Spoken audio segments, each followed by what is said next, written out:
Halo teman, selamat datang di channel yang satu ini. Hehehe, Eits, channel ini adalah berisi cerita tentang alur Donghua yang keren. Penasaran? Yuk segera langsung markiden, mari kita dengar. Tapi sebelum itu, jangan lupa like dan subscribe-nya ya. Battle Through to Heaven.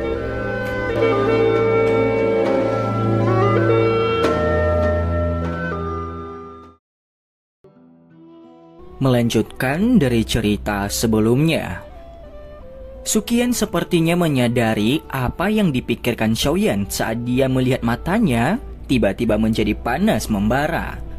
Dia melambaikan tangannya ke arah Xiaoyan dan mengisyaratkan agar dia tenang. "Qin Tua, tolong tiarap untuk istirahat sebentar. Bai Tua akan kembali sebentar lagi." Sukian tersenyum. Dia memberi Qian Tua yang tergantung di langit sebuah saran.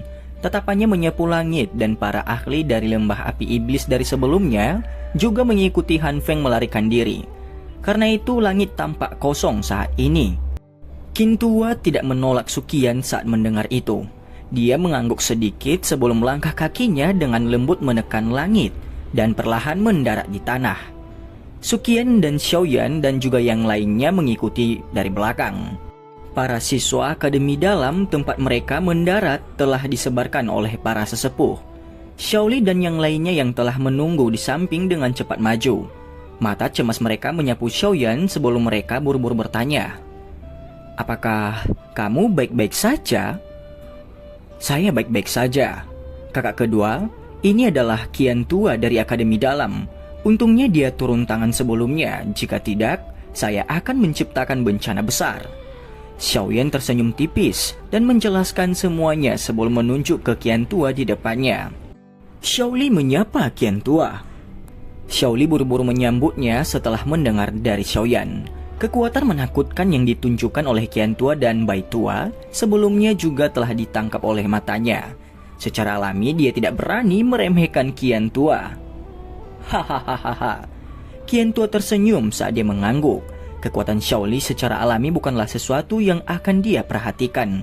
Namun Xiaoyan adalah seseorang yang sangat dia hargai. Oleh karena itu sikapnya terhadap Xiaoli juga agak ramah. Setelah saling menyapa, kelompok itu pun mengikuti Sukian dan memasuki area yang dalam ke akademi dalam. Setelah itu, mereka menemukan aula yang sangat luas di mana semua orang masuk dan memenuhi ruangan sampai penuh. Semua orang duduk di kursi masing-masing saat mereka mengobrol lembut satu sama lain. Sukian juga melaporkan kepada Qian Tua tentang hal-hal yang terjadi di akademi dalam selama periode waktu ini. Ini termasuk ringkasan singkat dari api hati jatuh dari akademi dalam, serta beberapa masalah yang telah terjadi selama tahun-tahun ini. Qian Tua sedikit tercengang ketika dia mendengar bahwa api hati dari akademi dalam akhirnya mendarat di tangan Xiaoyan. Dia segera berkata kepada Xiaoyan, "Kamu benar-benar beruntung. Saat itu Mang Tianqi telah menemukan api hati jatuh dan akhirnya menyegelnya. Awalnya dia berencana untuk menyerap dan menyempurnakannya. Namun, api hati jatuh telah berevolusi dan membentuk beberapa kecerdasan. Akhirnya dia melawan dengan keras kepala dan terus bersembunyi di dalam magma bawah tanah tanpa mau muncul. Tidak disangka bahwa Anda akhirnya mendapat manfaat darinya," ucap Qian Tua. Xiaoyan tanpa sadar mengeluarkan senyum malu saat mendengar ini. Api hati jatuh adalah sesuatu yang dimiliki oleh akademi dalam.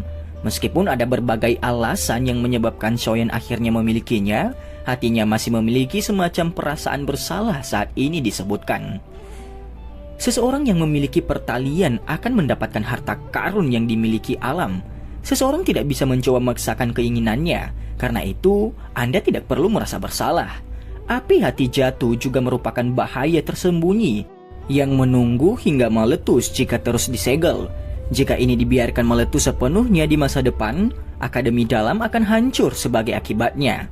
Saat itu bahkan saya tidak terlalu mendukung penyegelan itu. Semakin banyak yang disegel, semakin sulit untuk menghadapinya di masa mendatang. Qian Tua berbicara dengan senyum tipis setelah menyadari apa yang dipikirkan Xiaoyan di dalam hatinya. "Saya mengerti." Xiaoyan buru-buru menjawab. Sukian tersenyum tipis saat dia mendengar ini. Setelah itu dia mengalihkan topik pembicaraan. Sekitar setengah jam atau lebih setelah kelompok Xiaoyan memasuki aula, sosok samar tiba-tiba muncul perlahan di aula dengan cara yang aneh. Setelah itu sosok Bai Tua muncul. Dengan membalikan tangannya secara acak, mayat sedingin es terlempar ke tanah. Mata semua orang di aula buru-buru melihat ke atas. Siapa lagi mayat yang ditutupi oleh bekas luka darah merah tua selain hantu iblis tanah tua yang sangat sombong setengah hari yang lalu. Namun pada saat ini pendiri lembah api iblis itu yang seorang ahli terkenal di wilayah sudut hitam telah berubah menjadi mayat.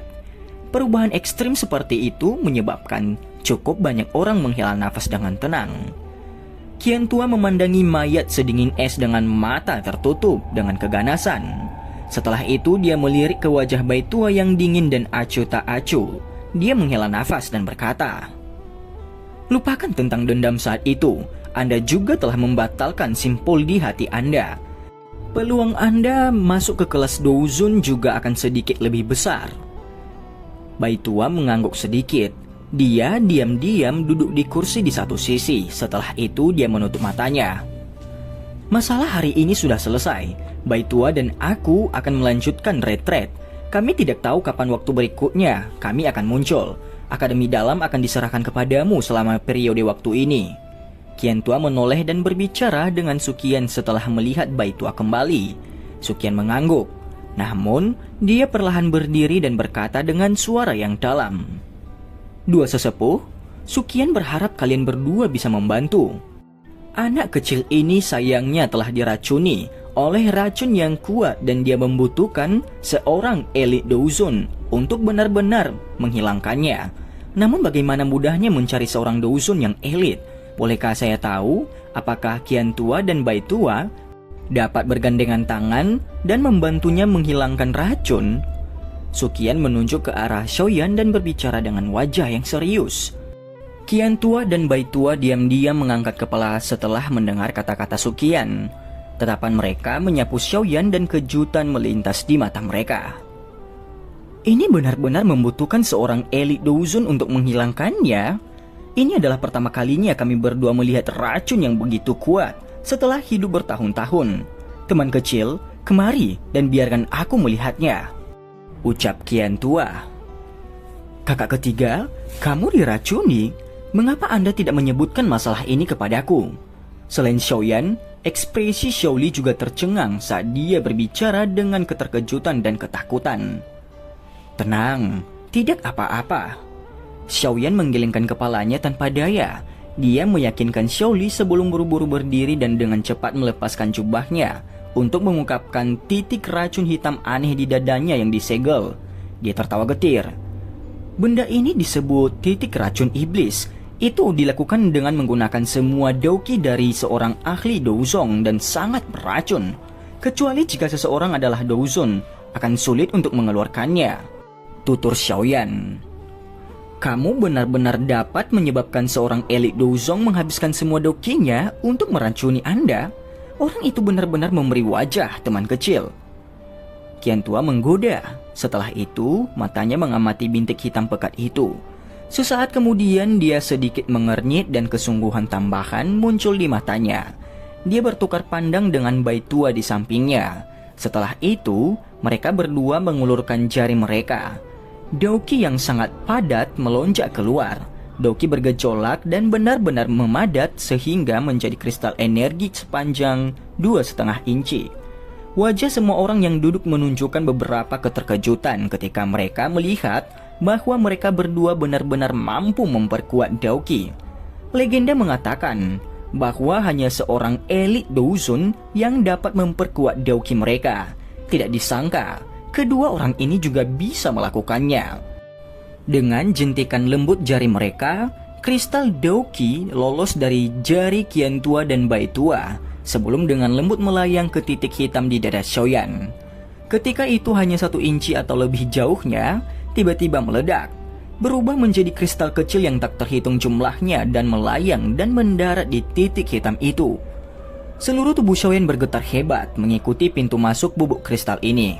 Wajahnya juga berubah dan bubuk itu seperti percikan panas yang menyebabkan gelombang rasa sakit yang hebat menyebar dari dadanya.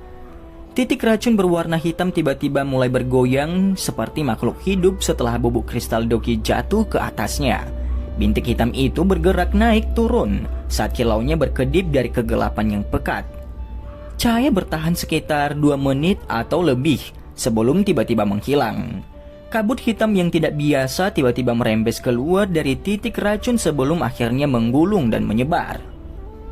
Hati-hati, itu beracun.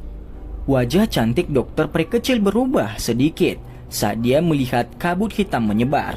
Dia memberi isyarat dengan tangannya dan Doki yang berwarna abu-abu melonjak dari tangannya. Itu segera membungkus kabut hitam di dalamnya sebelum dengan hati-hati menarik kembali ke tubuhnya. Tubuhnya awalnya adalah kuali pemurnian racun. Oleh karena itu jumlah kecil ini tidak menimbulkan banyak ancaman baginya meskipun potensi dari bintik racun iblis ini sungguh racun yang mematikan. Wajah Qian Tua dan Bai Tua bergerak sedikit setelah mereka perlahan menarik jari mereka. Kristal Doki mereka sebenarnya telah sedikit melemahkan bintik racun iblis itu. Itu memang layak menjadi hal aneh yang membutuhkan semua Doki dari Douzong untuk membuatnya. Dua orang tua, bagaimana? Suqian buru-buru bertanya saat melihat mereka berdua berhenti. Qian Tua menggelengkan kepalanya perlahan dan berkata, "Ini sulit. Kami berdua bukanlah Douzon asli dan kami tidak dapat membuat banyak jenis tubuh kristal Doki sebelumnya. Orang yang telah menggunakan racun ini terlalu kejam. Sepertinya kamu hanya bisa pergi dan mencari seorang elit Douzon untuk membantu," ucap Qian Tua. "Bahkan kalian berdua tidak berdaya?" Mendengar ini, hati Xiaoyan tanpa sadar merasa sedikit kecewa saat dia bertanya, "Bukannya kita tidak benar-benar tidak berdaya melawan hal ini? Anda juga telah melihat sebelumnya bahwa kami memang mampu mengeluarkan racun. Namun jumlah yang akan kami keluarkan terlalu sedikit. Pada tingkat ini kemungkinan kita membutuhkan beberapa tahun untuk menghilangkan racun sepenuhnya. Apakah Anda punya banyak waktu?" Bai Tua menutup matanya saat dia menjawab. Xiaoyan sekali lagi tertawa getir. Beberapa tahun? Pada saat itu kemungkinan segel akan rusak secara otomatis sebelum racunnya benar-benar menghilang. Jika ini masalahnya, akan lebih baik baginya untuk mencari seorang elit Douzon asli atau menelan api surgawi jenis ketiga. Suqian juga menghela nafas saat dia melihat ekspresi Xiaoyan. Dia menepuk bahu Xiaoyan untuk menghiburnya. Xiaoyan menghirup udara dalam-dalam dan membungkuk pada Qian Tua dan Bai Tua sebelum perlahan kembali ke kursinya. Meski hatinya merasa sedikit kecewa, dia tidak kecewa dengan ini. Sejujurnya ketika dia melihat bahwa Qian Tua dan Bai Tua hanya bisa mengeluarkan racun sedikit, dia merasa bahwa membiarkan mereka mengeluarkan racun bukanlah metode yang baik. Titik racun iblis ini memang membawa ancaman besar bagi Xiaoyan. Namun pada saat yang sama, itu juga berisi semua Doki dari seorang elit Douzong. Ini juga menyebabkan Xiaoyan menginginkannya. Jika dia bisa memurnikan energi seperti itu sedikit demi sedikit seperti yang dia lakukan saat itu, niscaya itu akan memungkinkan kekuatannya untuk maju. Oleh karena itu memang agak boros jika dia membiarkannya menyebar. Sepertinya hal ini aku masih harus mengandalkan diriku sendiri. Selama saya mendapatkan jenis ketiga api surgawi, saya akan dapat mengandalkan kekuatan saya sendiri untuk memperbaiki titik racun iblis ini. Pada saat itu kekuatanku akan meningkat pesat. Perasaan Xiaoyan yang agak kecewa segera menjadi panas saat dia memikirkan ini. Qian Tua dan Bai Tua tidak tinggal lebih lama di Akademi Dalam sebelum mereka menghilang secara diam-diam seperti saat mereka muncul. Sehubungan dengan hilangnya mereka, Xiaoyan dan yang lainnya tidak merasakan emosi lain selain tidak bisa berkata-kata. Seorang ahli harus memiliki gaya seorang ahli. Xiaoyan memeriksa mayat roh iblis tanah tua yang ditinggalkan keduanya hanya untuk terkejut menemukan bahwa tidak ada jejak spiritual sedikit pun. Kemungkinan jiwa orang tua ini telah dihancurkan oleh Bai Tua. Beberapa keringat dingin terbentuk dari dahinya setelah mengetahui hal ini. Dia tidak tahu dendam macam apa yang dimiliki Bai Tua dengan orang ini sehingga menyebabkan dia menjadi sekejam ini. Tentu saja Xiaoyan tidak akan merasa kasihan pada orang tua ini. Jika Qian Tua dan Bai Tua tidak mengungkapkan diri mereka kali ini, kemungkinan seluruh akademi dalam akan menjadi gurun di bawah api teratai pemusnahan yang menakutkan. Pada saat itu dia akan menjadi orang berdosa di Akademi Jianan. Xiaoyan tidak menghancurkan mayat sedingin es dari hantu iblis tanah tua. Sebagai gantinya, dia meminta seorang penatua yang berspesialisasi dalam afinitas es Daoqi untuk membekukannya di dalam es sebelum dia menempatkan tubuh itu ke cincin penyimpanannya. Mayat seorang elit bintang 7 Douzong mungkin tidak banyak berguna bagi orang biasa, tapi Xiaoyan selalu ingat tubuh yang dibutuhkan oleh Yao Lao. Meskipun dia telah mendapatkan tubuh Yunsan saat itu, tubuh hantu iblis tanah tua ini tidak diragukan lagi sedikit lebih kuat darinya. Xiaoyan menyeret tubuhnya yang lelah dan kembali ke kamarnya setelah menyimpan mayat dengan benar. Pertempuran yang menggetarkan jiwa hari ini telah membuatnya sangat lelah. Jika dia tidak menelan dengan liar beberapa pil obat pada saat itu dan mendapat bantuan dari Qian Tua dan Bai Tua dalam menekan kekuatan obat yang memberontak di dalam tubuhnya, kemungkinan Xiaoyan akan pingsan karena kekuatan obat yang liar dan kejam. Meskipun demikian, Xiaoyan saat ini memiliki luka dalam dan luar. Menambahkan ke Daoqinya yang hampir layu, dia jelas terluka parah. Tentu saja meskipun luka-lukanya cukup serius kali ini, Xiaoyan yang sering terluka tidak perlu terlalu khawatir.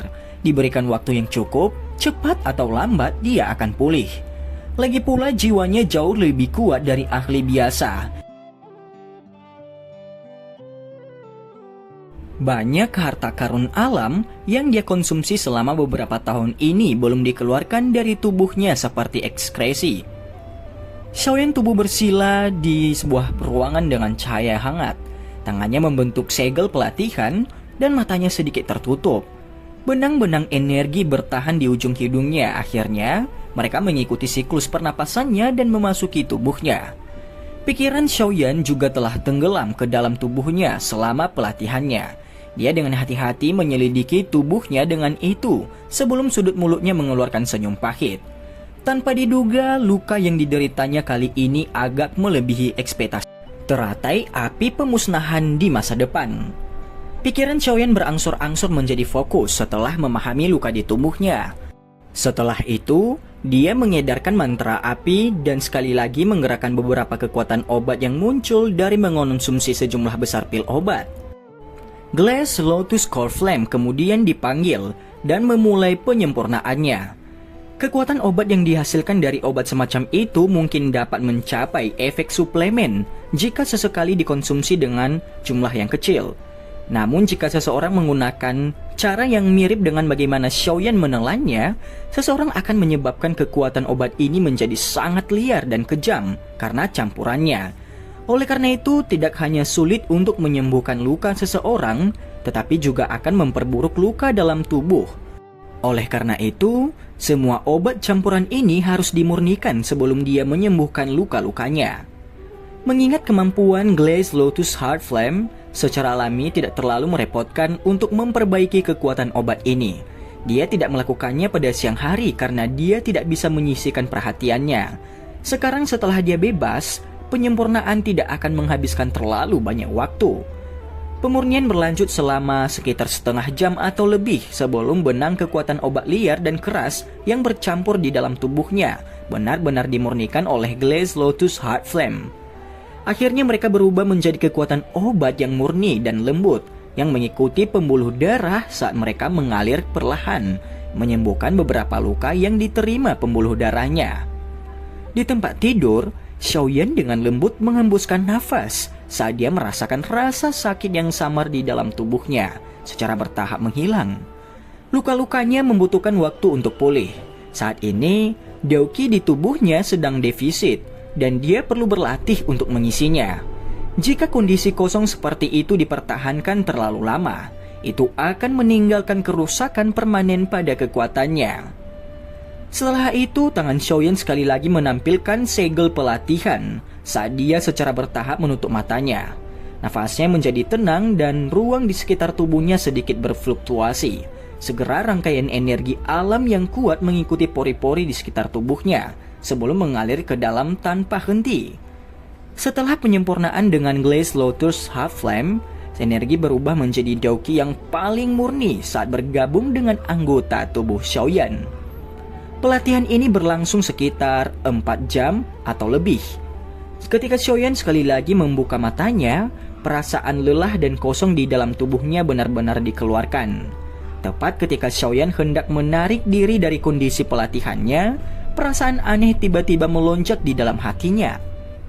Pikiran Xiaoyan mengikuti perasaan aneh ini saat dia secara otomatis mengedarkan mantra api.